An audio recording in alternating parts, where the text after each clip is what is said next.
신도시라는 건 원래 그런 거예요. 신도시는 지난 100년간 우리가 신도시를 열심히 만들었습니다. 그래서 지난 2016년에 에콰도르 키토에서 UN 해비타트 3가 회의가 열렸어요. 해비타트 회의는 아마 잘 아시겠지만은 20년에 한 번씩 열립니다. 그래서 76년에 캐나다 몬트리올에서 1회가 열렸고 96년에 터키 스탄불에서 두 번째, 세 번째가 이제 에콰도르 키토에서 2016년에 열리는데 제가 15년에 그러니까 1년 동안 그 유엔의 전문가들하고 같이 일할 수 있는 기회를 얻었습니다. 한 1년 동안 같이 뉴얼번 어젠다라는 보고서 만드는 작업을 같이 했어요. 그때 이제 우리가 여러 통계를 하면서 보니까 2015년 현재 지구사 인구의 50% 이상의 도시에 살고 있구나. 역사상 처음 있는 일이에요. 도시의 면적은 지구에 얼마나 될까요? 지구 면적의 2%밖에 안 됩니다. 전 세계 도시를 다 합쳐서. 거기에 절반 이상이 살고 있구나. 근데 이 도시화는 전적으로 이게 큰 지난 100년 동안.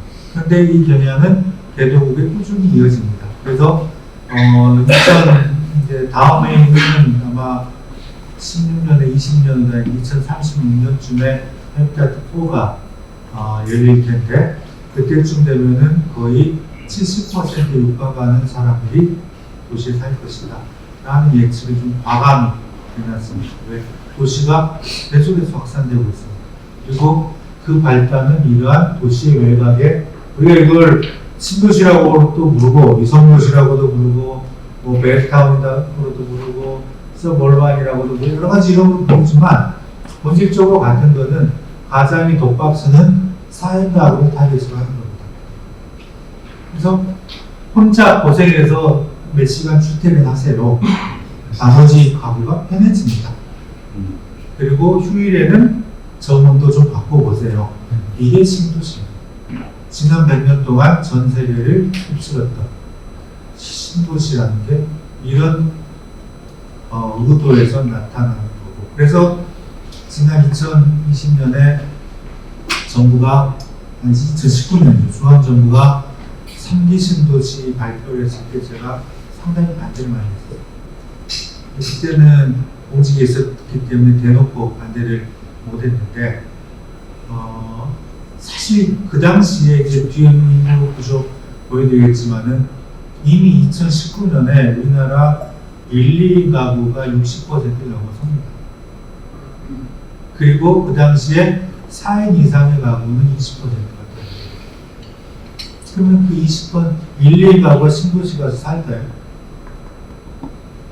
내가 혼자 사는데 또는 와이프하고 둘만 사는데 또 대부분 맞벌이인데 여기에 살면서 아무리 공기가 좋다고 해도 정원을 갖고 싶다고 해도 내가 여기까지 몇 시간을 출퇴근합니다.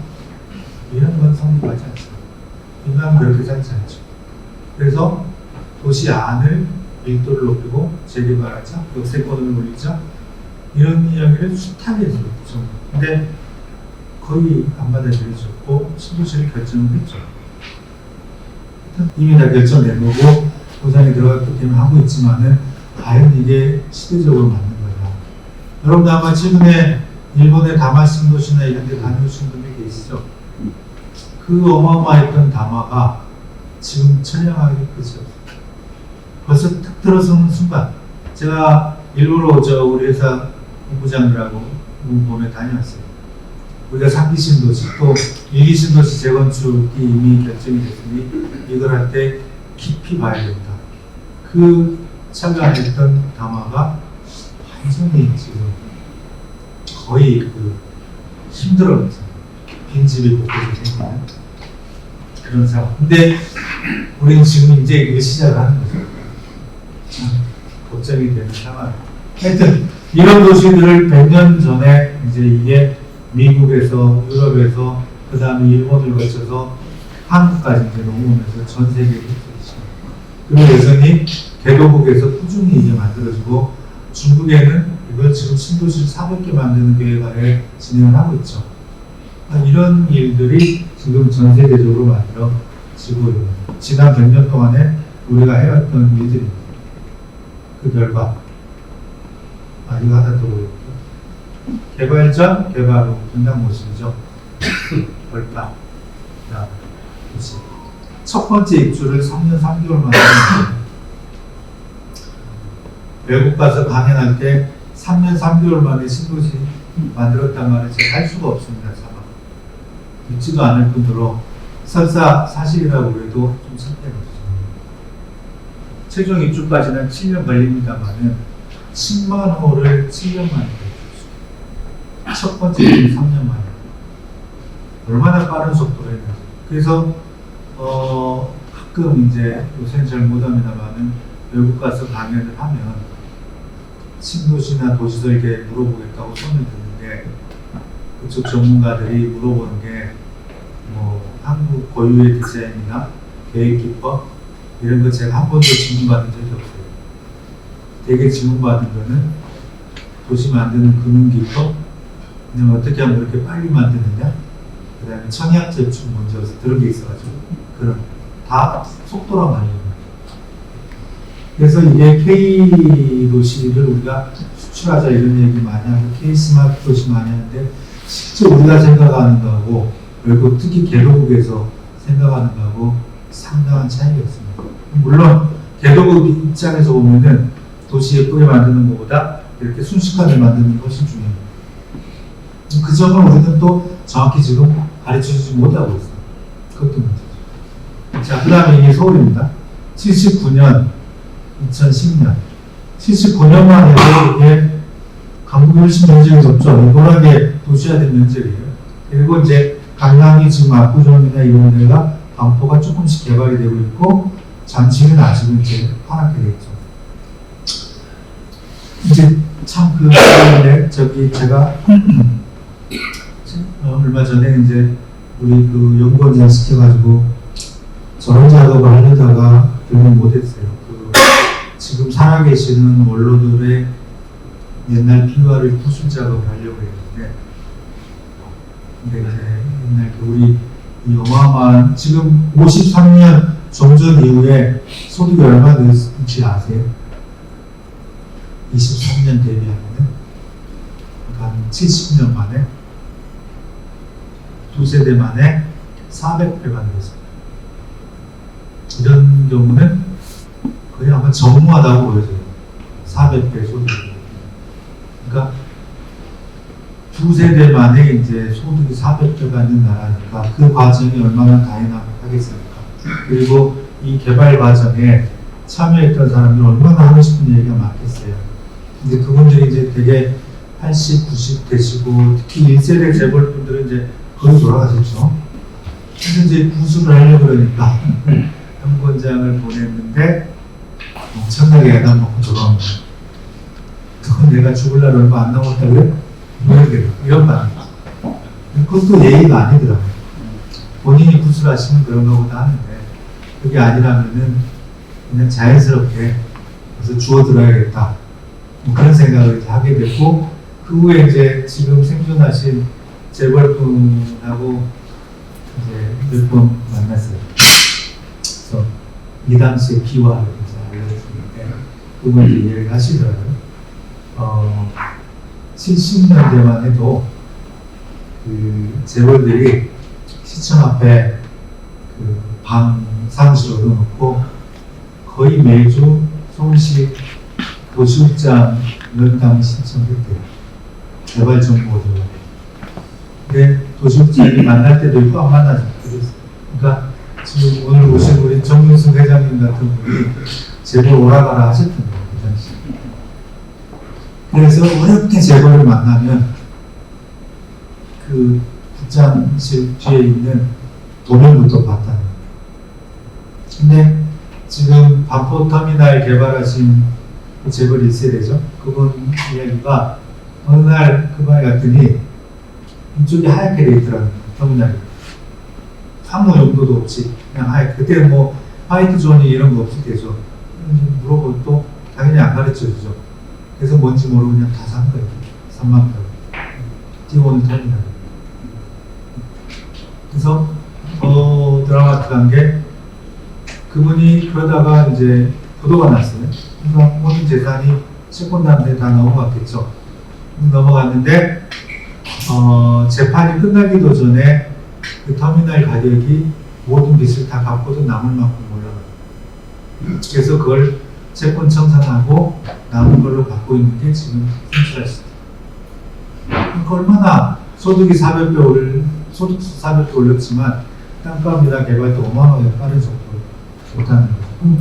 그리고 이제 압구정동 이야기도 오늘 두 가지만 제가 이야기해드릴게요. 압구정동 개발 이해하시는데 이때 이제 배밭이니까 압구정동 배밭, 잠실 뽕밭, 잠원동 뽕밭 뭐 이런 거죠.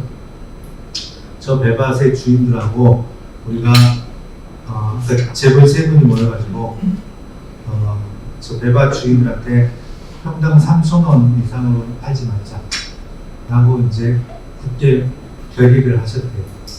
그리고 이렇게 저녁에 모여서 술 한잔하고 기분 좋게 헤어지고 그 다음날 새벽에 현대 왕부장님이 5,000원에 다 사버리고 그게 오늘날의 불행의 실현. 그런 식으로 개발을 했던 겁니다. 근데 그거 가지고 뭐 원한 사고 그렇진 않아요. 워낙 개발할 땅이 많다 보니까. 그래서 그런 식으로 해서 79년부터 97년까지 거의 20년 만에 서울이 지금 이렇게 어마어마하게 변화가 됩니다. 그러면서 이러한 개발의 속도가 빨라지고 여기 보시면은 여기는 안 나왔지만은 90년대 초반이 되면 이제 이런 게 5개가 생기죠. 이외가 중에 이런 그린벨트를 지나서. 그러니까 이제 그 당시에 사람들이 고민했던 지점이 그런 겁니다. 올림픽 즈음에서 그린벨트를 해제할 거냐, 아니면은 그린벨트는 놔두고 나머지를 개발할 거냐. 그러면서 수도권 집중이 더 심화가 됩니다. 동시에 보시면 이게 68년도에 오픈했던 세운상가죠.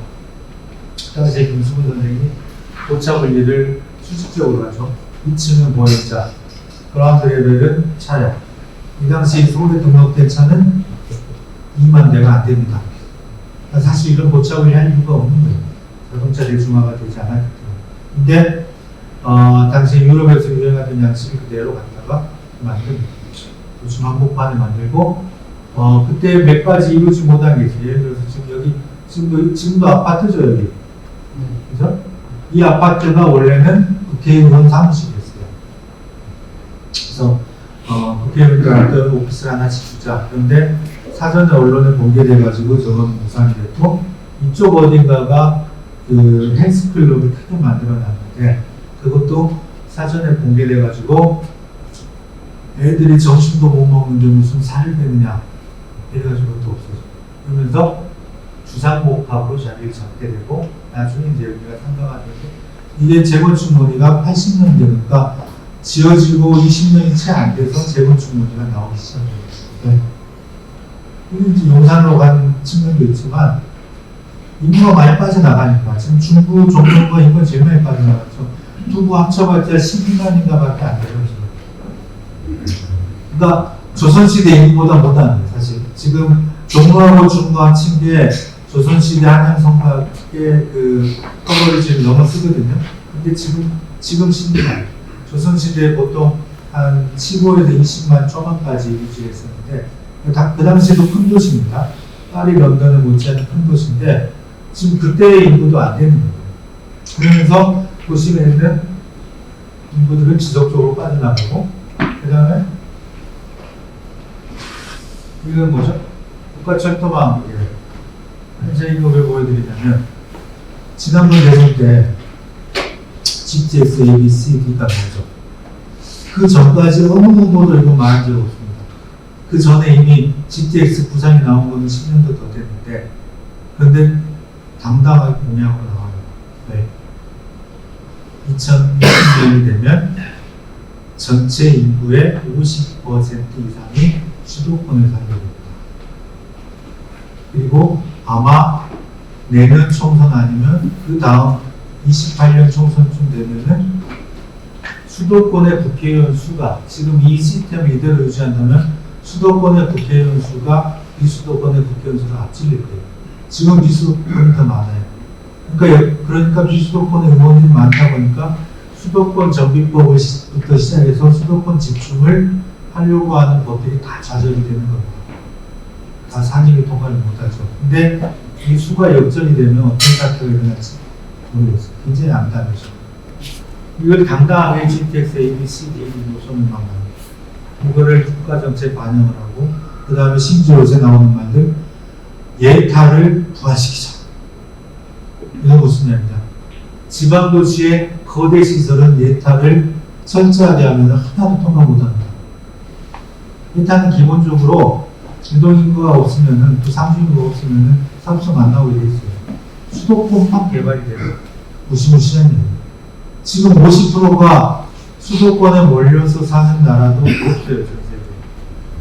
지금 우리랑 가장 비슷한 국가가 2개 정도 되는데, 유럽에서 수도권 인구 집중이 가장 심한 나라는 뭐 말할 필요도 없이 파리예요.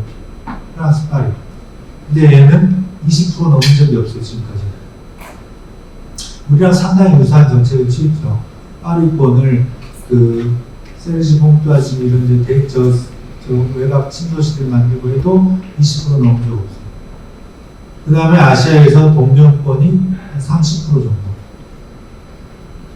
그런데 우리는 지금 50%가 넘어졌고, 지금 미주대륙에는 뭐 당연히 비슷한 사례 볼 수가 없죠.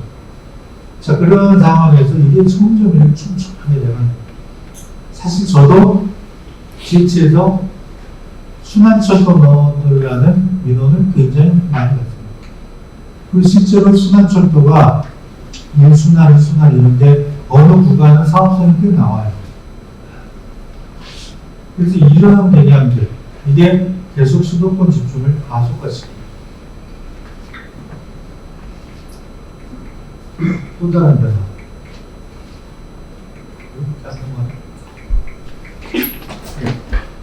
자, 이거는 이제 이미 다 아시겠지만은, 이제 2025년 정도 되면, 제가 지금 서울하고 경기 거를 그때 못 붙여놨는데, 경기는 전부, 서울하고 전국의 가운데 정도 그래프로 보시면, 아니, 저출산 좀 다르구나. 대체로 서울하고 비슷한 그래프, 패턴을 보입니다. 근데, 2025년에 초고령화 사회로 대략 진입하고, 2030년쯤 되면은 인구 감소세가 지금으로 봐서는 될 것 같고요. 그보다 더 심한 건 이제 가구부가예요. 2012년에 1, 2인 가구의 비율이 50%를 넘어섭니다. 그리고 더 놀라운 거는 이게 60%가 되는데 걸리는 시간이 불과 6년이에요. 그러니까 2018년쯤이 되면은 1, 2인 가구가 60%를 돌파하고 작년 통계를 보면은 1인 가구가 30%를 넘습니다. 그리고 더 놀라운 거는 우리가 되게 1인 가구라 하면 20대를 생각하죠. 작년부터는 1인 가구 중에 머저리티가 60대로 바뀝니다. 여기 계시는 분들 조심하셔야 돼요. 이혼하는지는 않아요. 근데 가구 분화가 돼요. 이혼은 안 해요. 왜냐하면 연금 다 먹어야 되니까. 그리고 누가 그러던데 죽이지도 않는데요. 죽으면 70%밖에 안 나오니까. 그냥 집에서 쫓아내요. 그런데 지금 주거 정책은 60대는 완전 산업지대예요.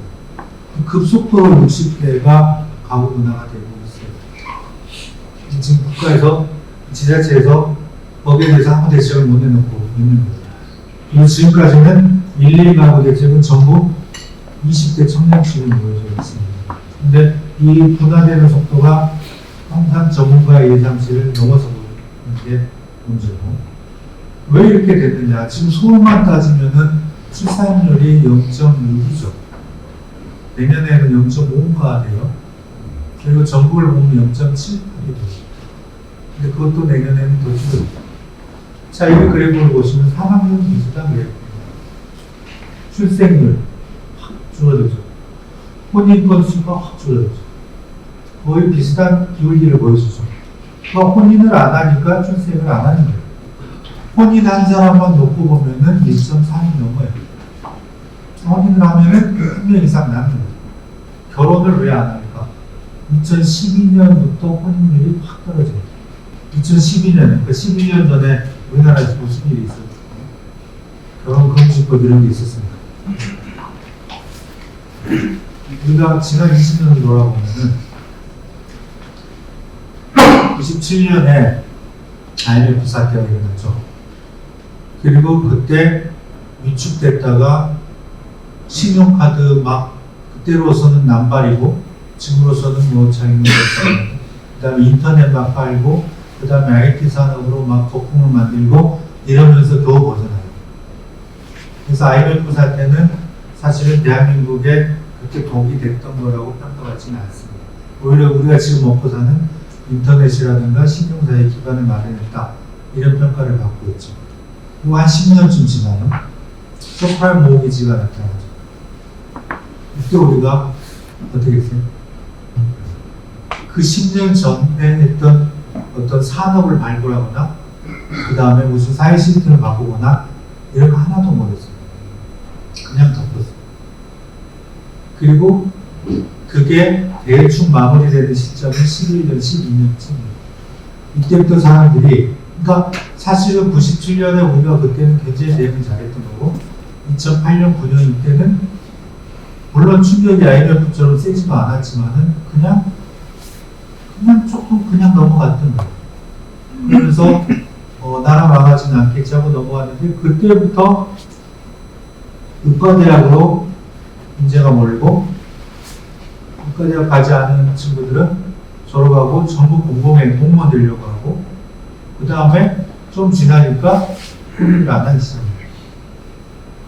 그리고 이때부터는 이 전까지는 우리가 내가 벌어가지고 집을 살 수 있는, 그러니까 내가 저축해서 집 사는 기간이 한 6에서 7년쯤 있어요. OECD 평균대가 한 5, 6년쯤.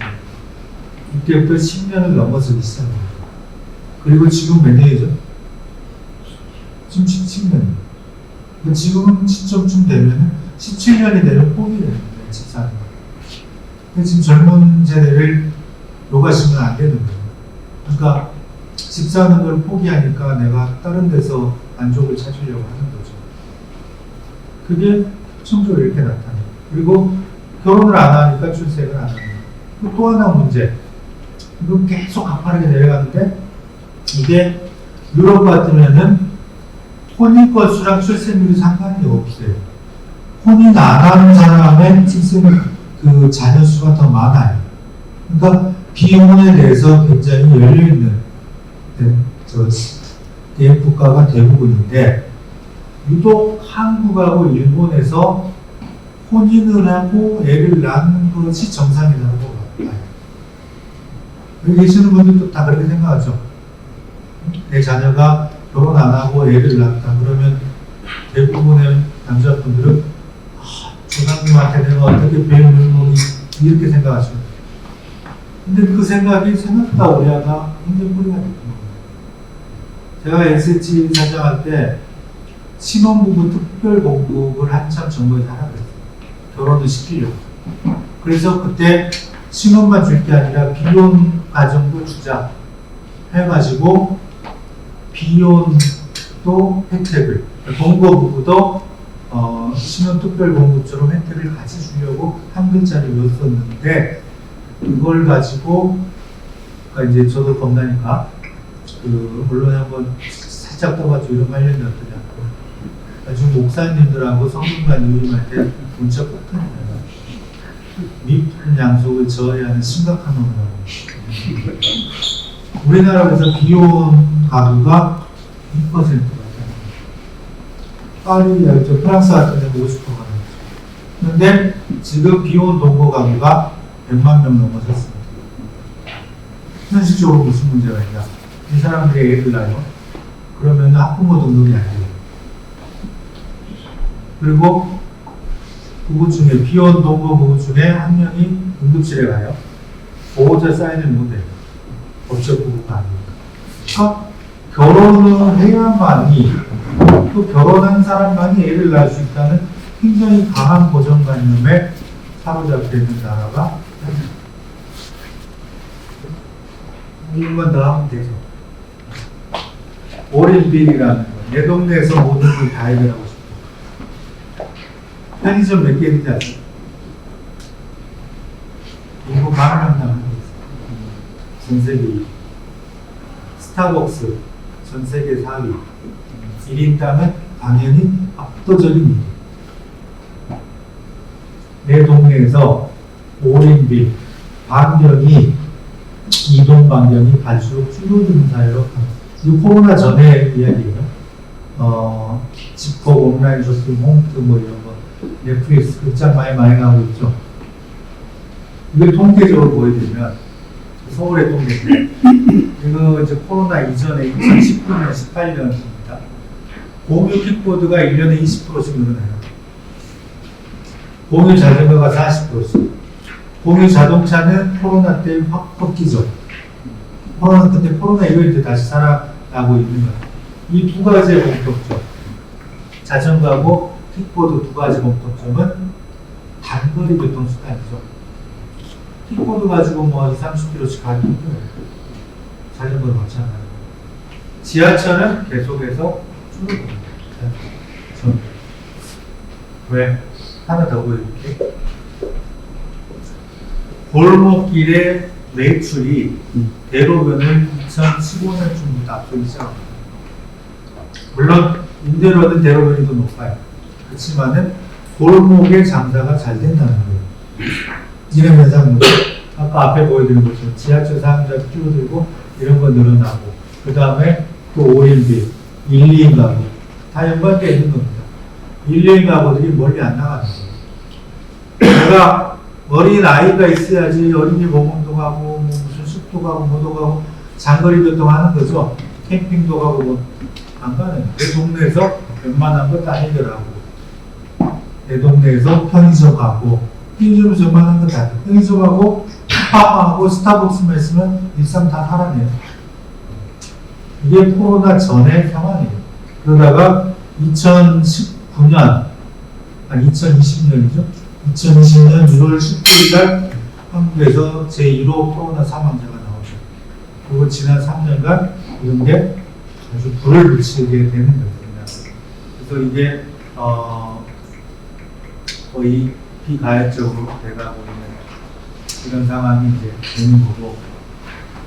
자, 그래서 어쨌든 오늘은 제가 서론만 말씀드리겠는데 이런 식의 도시, 이런 그 1, 2인 가구는 늘어나고 그 다음에 사람들의 통근거리부터 시작해서 그 행동 반경은 줄어들고 이러한 상황에서 우리가 도시 외곽을 계속해서 확산하고 이러한 개발을 할 이유가 아무리 봐도 찾을 수가 없다. 도시 안에 있는 공간들을 훨씬 더 컴팩트하게 만들어 보자. 이거 도로 위에 집 지었던 거, 집 짓는 계획합니다. 중랑구에 북부간선도로를 이렇게 올라타고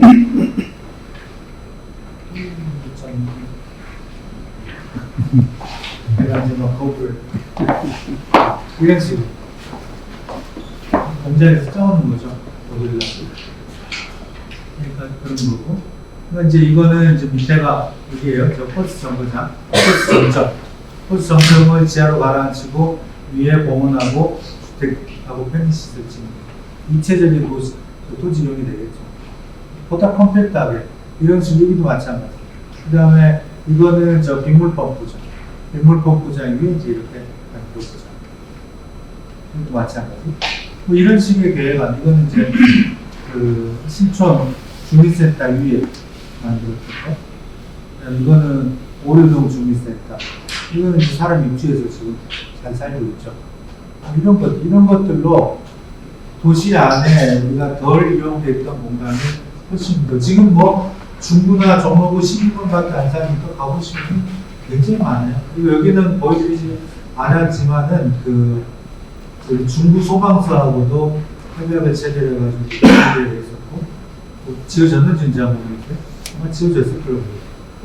그리고 그 경찰서하고 그랬어요. 이런 식으로 입주하고 복합하는 이 작업은 제가 경기도 가서도 꾸준히 하고 있는데, 이렇게 해서 도시 안에 저이용된 공간들을 좀 제대로 잘 살려서 복합화하고 사람들의 반경이 그다음에 호당 가구 건수가 줄어든 것을 충분히 인지해서 도시를 다시 정비해야 될 때가 이게 21세기 도시가 가야 될 방향이지 계속해서 확장하고 아까 보여드린 것처럼 GTS 깔고 뭐 깔고 뭐 이렇게 해가지고 도시만 계속 확장시키는 이런 식의 개발 방향은 이제는 정치인들이 또 계획가들이 좀 잊어줘야겠다.